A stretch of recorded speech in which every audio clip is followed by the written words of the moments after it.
Eccoci qua insieme a voi, cari telespettatori, in collaborazione con Confcommercio Unione Venezia. Questa volta parliamo di pubblici esercizi contro sagre, contro, vedremo anche cosa, agriturismi.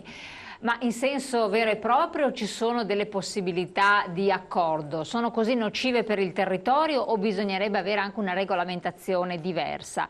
Quali sono le opportunità che possono avere i pubblici esercizi, ma anche le discoteche, per poter continuare ad esistere nel mercato, per dare un'offerta che possa essere allettante, innovativa, piacevole, divertente in un territorio come il nostro, che ha una vocazione turistica e che quindi deve inventare le cose per tenere i turisti e continuare a chiamarli nel nostro territorio, a prescindere dalle bellezze ambientali, naturalistiche e naturalmente di carattere culturale che possono trovare. Anche il divertimento e i giovani vogliono la loro parte. Allora ne parliamo con il vicepresidente di FIPE provinciale Venezia, Elio Dazzo. Grazie di essere qui con noi, di essere ritornato. E vedremo cosa avrà da dirci a proposito. E poi abbiamo anche Alberto Teso, presidente delegazione Confcommercio di Jesolo, per quel che riguarda agriturismi un po' in generale, e Giancarlo Vianello, presidente della SILB provinciale Venezia, ovvero locali da ballo in sintesi. Sì. E ci dirà anche cosa sta succedendo a questi locali da ballo, qual è la situazione, come mai sembrano decrescere nel territorio e hanno problemi anche di innovarsi, eccetera. Cosa ci sta dietro? Cominciamo con lei, vicepresidente, vediamo un po' di inquadrare il problema, perché tante volte, parlando anche con i commercianti, eccetera, dicono: se non ci sono eventi sul territorio, se non ci sono manifestazioni, se non c'è vitalità nei centri, la gente non ci va nei grandi centri commerciali, certo. no? Allora, eccola che allora viene fuori la sagra con le bancarelle, eccetera, però la sagra porta via ai ristoranti, anche se ha un'offerta, insomma, che diciamo qualitativamente non è da ristorante, per cui anche lì. Però cosa da dirci? Intanto vorrei precisare che il titolo pubblici esercizi contro è una bella provocazione. È una provocazione, perché noi non siamo contro, noi siamo a favore delle sagre, proprio per il motivo che lei ha appena esplicitato, cioè la sagra dell'Oca a Milano o il Palio dell'Oca o altre sagre del Rosario. Sono manifestazioni storiche che vanno salvaguardate, che vanno incentivate, perché portano turismo, provocano turismo, e assieme ai pubblici esercizi che attraverso l'enogastronomia sono produttori di turismo, quindi traduzioni, tradizioni, cultura, enogastronomia, esaltazione di prodotti agroalimentari, eccetera. Tutto questo va benissimo, all'interno di regole ben precise, perché poi se un pubblico esercizio, ne avevamo già parlato in tempi non sospetti, deve sottostare a determinate regole sanitarie, piuttosto che per i rumori, piuttosto che per il ballo, gli spazi, piuttosto che per la regolamentazione del mercato del lavoro, eccetera, mentre queste sagre o feste di partito, o le famose feste della birra, le feste della pasta, perché poi si inventano 3000 cose, in realtà sono delle manifestazioni gestite da imprese commerciali che ricavano dei soldi senza pagare i contributi al personale, senza fare uno scontrino fiscale, in barba alla SIAE per quanto riguarda la musica, sono quasi tutti abusivi. È questo che noi contrastiamo. Noi pubblici esercizi siamo, diciamo che la concorrenza è lo spirito che ci anima e che fa sì che le nostre aziende migliorino giorno per giorno. Non abbiamo paura della concorrenza, abbiamo paura della concorrenza sleale, e non riusciamo a far capire, probabilmente per una nostra mancanza, non riusciamo a far capire a chi ci amministra che queste cose vanno regolamentate. Tutto qua. Ecco, ma a questo Quindi punto... noi siamo a favore della tradizione, siamo a favore della cultura, siamo a favore di queste cose. Siamo contro chi infragge la legge. Come dovrebbero essere regolamentate? Per cui voi senza dubbio vi sarete rapportati con gli amministratori locali, con il territorio, con chi gestisce e che dà l'autorizzazione anche a queste manifestazioni, perché di fatto non è che nascono da nulla, devono essere autorizzate. Che tipo di regolamentazione ci dovrebbe essere? Premesso che poi è indispensabile che qualche evento sul territorio ci sia, perché è di richiamo per le persone, certo. È di vitalizzazione dei centri anche storici. Ma noi auspichiamo che queste manifestazioni sorgono spontanee nel territorio. È evidente che se a fianco a una mostra di moto piuttosto che a una corsa podistica o della Riviera piuttosto che dell'Aquileia, ne parlavamo prima, della maratona eccetera, se a fianco a questo, vicino al palco di partenza o di arrivo, vi è uno stand gastronomico che non tiene conto dei problemi igienici sanitari, che non ha un registratore cassa, in cui il personale è raccogliticcio e non ha partita IVA, non ha compensi in nero eccetera, è evidente che queste cose noi non possiamo accettarle. È normale però che ci sia un ristoro. Il ristoro potrebbe essere assoggettato o avere un diritto di prelazione. Gli esercizi pubblici che sono nella zona potrebbero gestirli direttamente loro, in accordo con chi fa la manifestazione.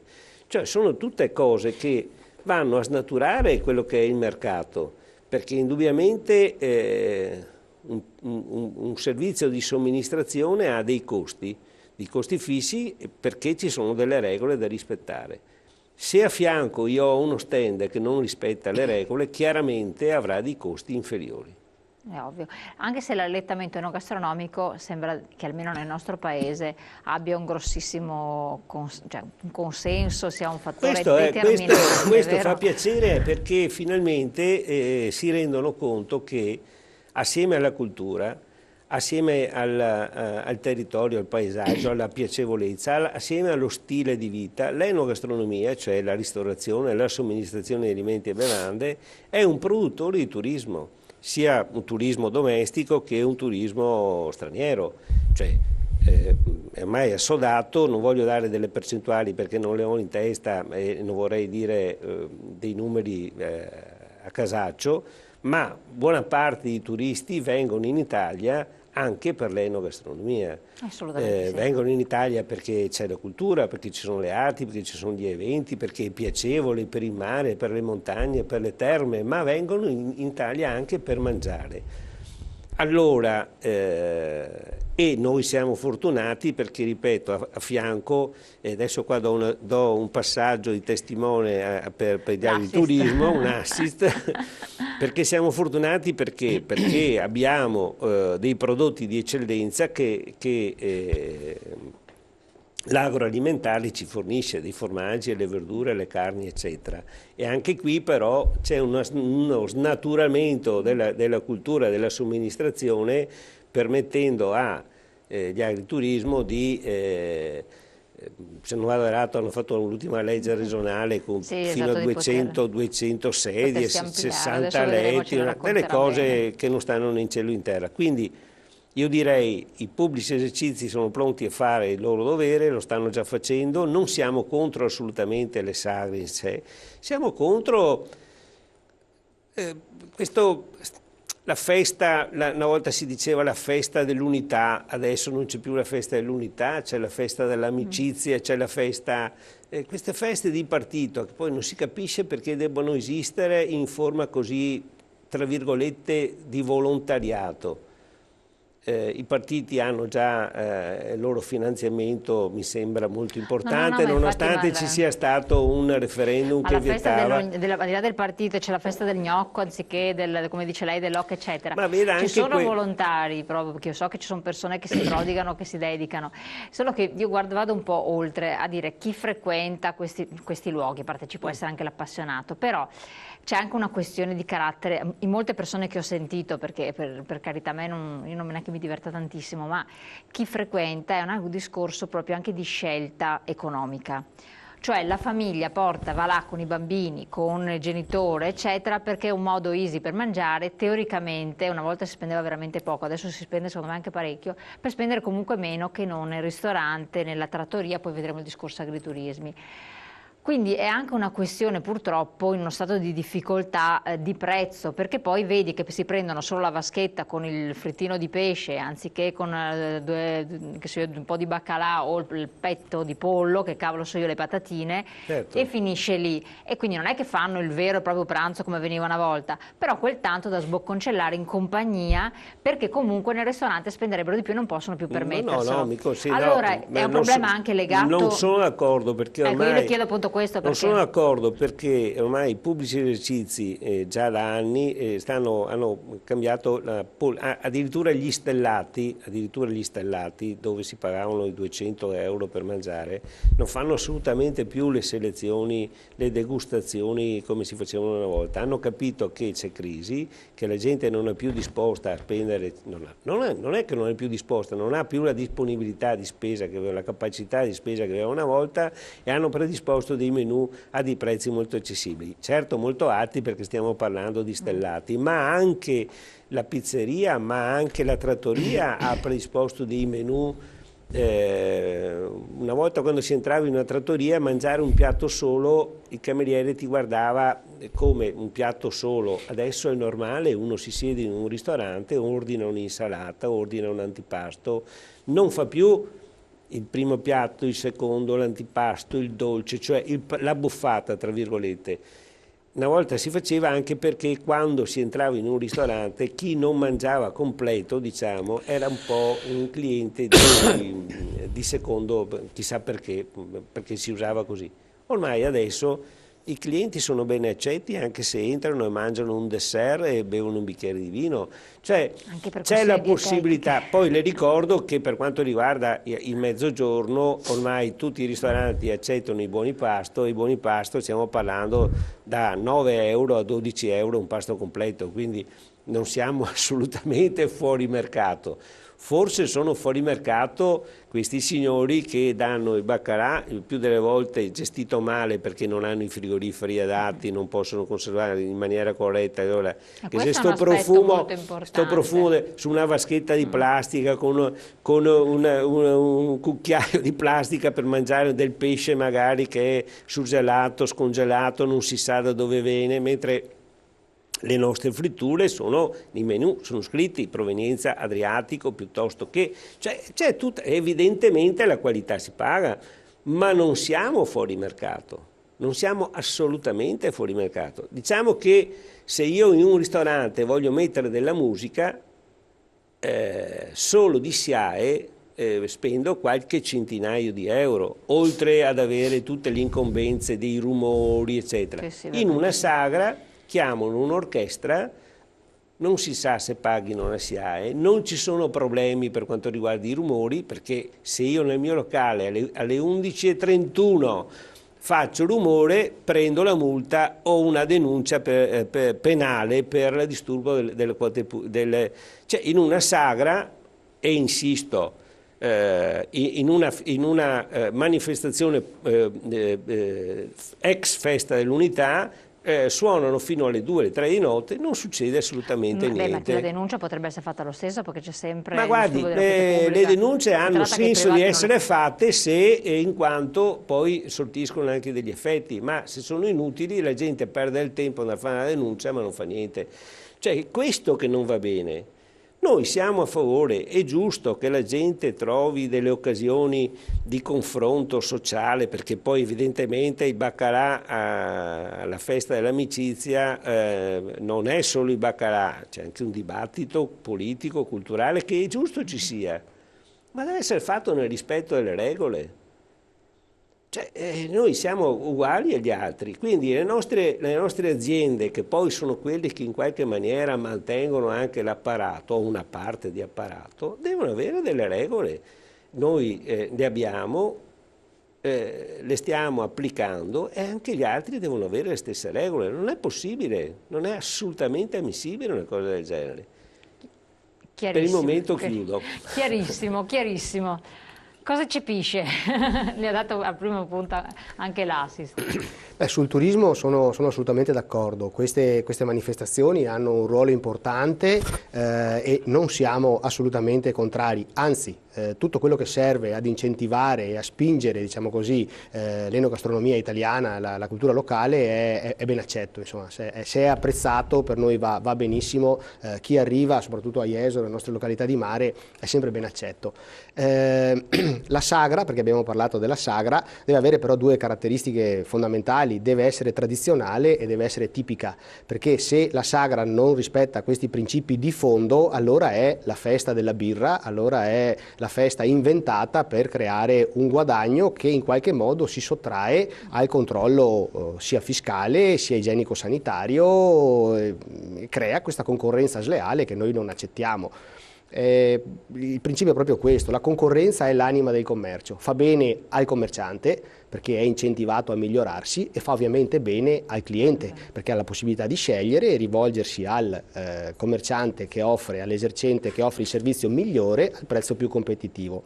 Ma tutti devono partire dalle stesse condizioni di base. Se qualcuno parte un gradino più in alto, è chiaro che la concorrenza non è uguale e il mercato viene falsato, e anche non è nell'interesse neppure dell'utente, perché non sappiamo cosa c'è dentro all'offerta di chi parte da un gradino più in alto.